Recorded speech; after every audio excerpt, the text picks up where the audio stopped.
Well, build my gallows and build them high. Makes a long time climbing before I die. I want the chance that's buried in his eye. Well, he gave me bars, but I can see between to a dusty yard and a long gone green. They call that freedom, if you know what I mean. And I drown my sorrows, but the whiskey's gone. I'm sober. Hello everybody, welcome to Quick Bang. I'm Matty, I'm joined by Jamie. We've just got a wee quick episode tonight to talk about Hibs 1-1 draw with St Mirren. Jamie, before we kick off and talk about the game, what did you think about the Jack Ross's exit? I personally wouldn't have sacked him, as I was saying kind of on Twitter yesterday, that it's Jack Ross is no the be-all and end-all, but we can't keep sacking managers and expect somebody just to come in and flick a switch and everything's got to be hunky-dory. These things take time, and his actual record was pretty good.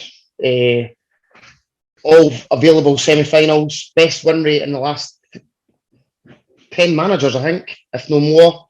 2 cup finals. I understand the football at times wasn't amazing, but I just didn't really know how we can build on it. And as soon as you get a couple of defeats, everybody's on every manager's there has ever been's back.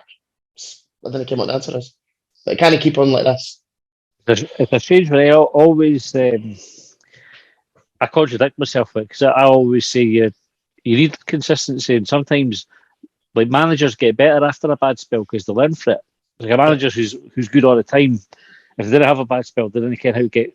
Like they didn't have that experience to learn from, and it's rare you get a manager who's good every job that they do all the time. Like I kind of think of one worldwide to Guardiola maybe, but even Guardiola's had seasons where he's no won. Again, everything is expected to win, but they learn from those ones. And sometimes I think if you stick with a manager through their bad spell, if you think you've got the right man, then odds are that when you come out that bad spell and he learns from it, you end up in quite a good place. But the flip side to that is it's been honking, and the day will come. It has, but I know you're a manager at your work, so if you're going into your work and somebody removes the best available tools for you to do your job, your output's not going to be as successful. So the fact that Graham Mathey basically shot on him for a high height, or whoever it was, he's taking the fall for it. You've already got a trimmed squad, and then not to add to the squad when you know your defence is aging. The guys who you've got there to bring in, like Darren, are older now. It just basically makes the job that much tougher. Now, you can't, and all the best football in the world, people say it doesn't play the Hibs way. You can't polish a turd. You can only do with the best that you've got. And to be fair, I think he's been overproducing with such a small squad. And then obviously this run is people try to hang him last year, and it's like he was not. He could go and win. He could have went on to win the League Cup, won the next 10 games, and lose the next again 2 after that, and people would want him out. It's just that simple. I hope. We'll talk about the game today. I kind of think our streams are a wee bit dodgy for the second half. I'll put it into St Mirren's broadcast not being at its best.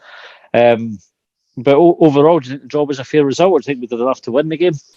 For what I've seen out there, like for everybody else, I think it was trying to watch it was buffering, and then it would be fine for 10 minutes, and it would go off and blah blah blah.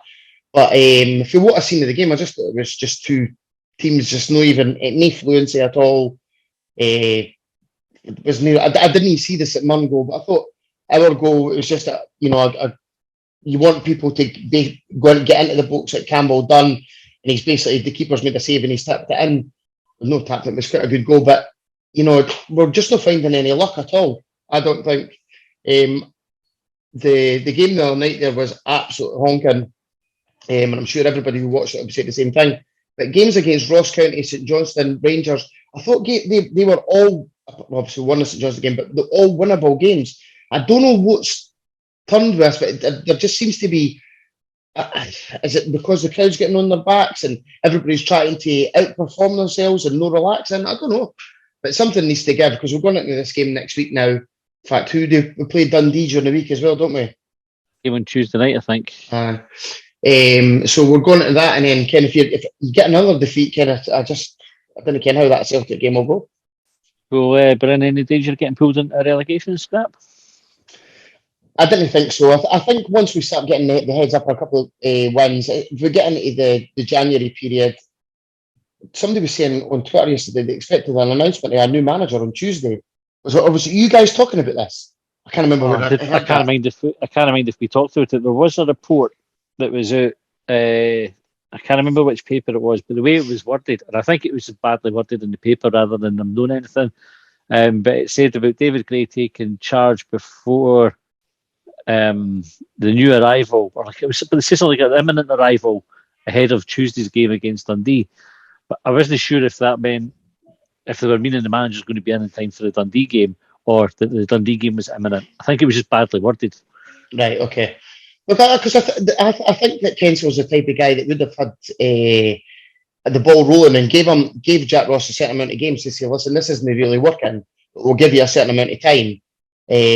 Because people saying he should have got the final and what have you, but the clubs, if they gave him to the final, you get horse for Celtic. You shouldn't have given him the final. They're in a lose-lose situation. So the writing's on the wall by that point. Aye. So I mean, and if we've got a draw today, but if that had been a loss or whatever, even a draw, I think people would have been moaning. I just didn't think we've got any divine right to be beating teams. I ken that teams are lower than us, but we are going to have bad runs, and we've had bad runs probably every season. There's been a run, no as bad as this, I must admit, but there is games you go without a win for quite a long time, and it's usually about this time enough. It's pretty grim. And another goal conceded from across today, which I think is it was. I can't mind how bad is that. I must have seen the goal about 3 times. I mean, the ball comes in from through the right hand side, Cadden's side. I mean, it's the boy who shot in on heads. Then I mean, just being fucking waving my arms in the air and getting annoyed about it.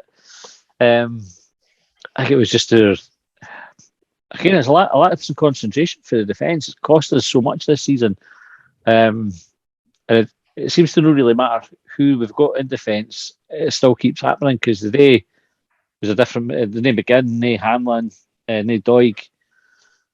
Yeah, still what's that wrong with Doig? And that's he was on the bench today. Was he? Aye, Stevens had a really good game. Actually made a difference. Thought we looked a bit more solid with him in. Aye, I thought he looked decent enough, Stevenson, I must admit. Just gives you, it's steady. It has been for his whole career, so just steady. I think maybe Gray just went with some people that he knew. He's maybe got to try and shore things up, but see, I'm gutted that he didn't get that win. Kind of, if it was quite a scrappy goal, but I didn't think either teams looked any great shapes for what I've seen of it. Looked like, to be fair to them, looked like pretty shit conditions as well. I mean, the wind looked like it was causing havoc, and the pitch was dead fast. And same for both teams, but then I think both teams struggled with it. Aye. It's just a pisser. It's just I didn't care when they scored in, because I really did think that after the St Johnstone game when we started kicking on, because we played really well that day. But it just hasn't happened. It's something I don't know what it is. It's just not there. Is that the players, the manager? I don't know what it is. Well, I mean, they need to get the finger out soon. This is the thing. So obviously the priorities change in the season. So we started the season looking at third. Like that should be our priority. But now as the games are going on and we're struggling to pick up points, you're thinking, just make sure you're top 6. Didn't get involved in the relegation battle. So it makes Tuesday's game against Dundee critical. How do you see that one going? They had quite a thing again. There was in 2-2 or something. They were 2-1 up. 2-2 with Ross County. Aye. When I was back and forth, it looked quite a decent game actually. But again, it's it depends how their strikers play, because if you got Cummins and the what's his face, what's his name again, the wee fella scored against us the last time, bad haircut. McGowan, aye, they're quite nippy to play against. So to be honest, it could go either way. Who knows? You hope that somebody gives them a rocket up the arse, but it's not as if you can say, I'm going to bring people in, because there's nobody to bring in. Aye, that's the biggest problem. Is that Colin said it on the podcast. You've got players there who can, no matter what, they're going to be picked in the next match. So, But that's no been like that for months and months and months. And then you have injuries and it gets worse. But we're so threadbare, it's not even true.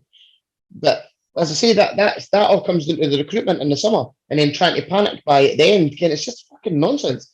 A club at our stature, we should be putting people in place well before the actual window opens. Again, it's nonsense. Waiting that at the end to try and sign Jamie McGrath, and you're trying to headhunt Jamie McCart the whole close season, and nothing come of it. And you knew the price. But I'd heard that they tried to add on an extra $1 million for the Doig deal, and that's how it fell through. So if that is the case, that's another black market against his name. You know what I mean? I just think the season would have been completely different had he actually got his finger out, and if Doig had left, it would have been completely different. Aye. So ifs and buts, innit? So they need a massive January. So they need to get the new manager in Toronto, I think. Get somebody good, obviously. And then back them to the hilt in January and spend a bit of money and then see where it takes us. Aye. It just who's got to be the manager, eh? Looking at the bookies odds a day and the names that are basically hounded on that are nonsense. Grim, innit? Absolutely grim. My big hope is it's not somebody for like the Scottish football merry-go-round, and then we get somebody different that just comes in with some fresh ideas, and that would be my ideal. Anyway, I've kind of depressed us, I think, for the for I say, come on quick back and talk about the game, and you're just like, I've got enough grey hair. Don't need us, Hibs. You need to start winning games again. Again, hopefully soon. Hopefully. Aye, hopefully back at it on Tuesday night. Jamie, thanks very much for coming on. No problem. Thanks if you're tuning in to see this. We'll be back back tomorrow with the Heatbangers and then Longbangers on Monday night. Take care. We'll see you next time.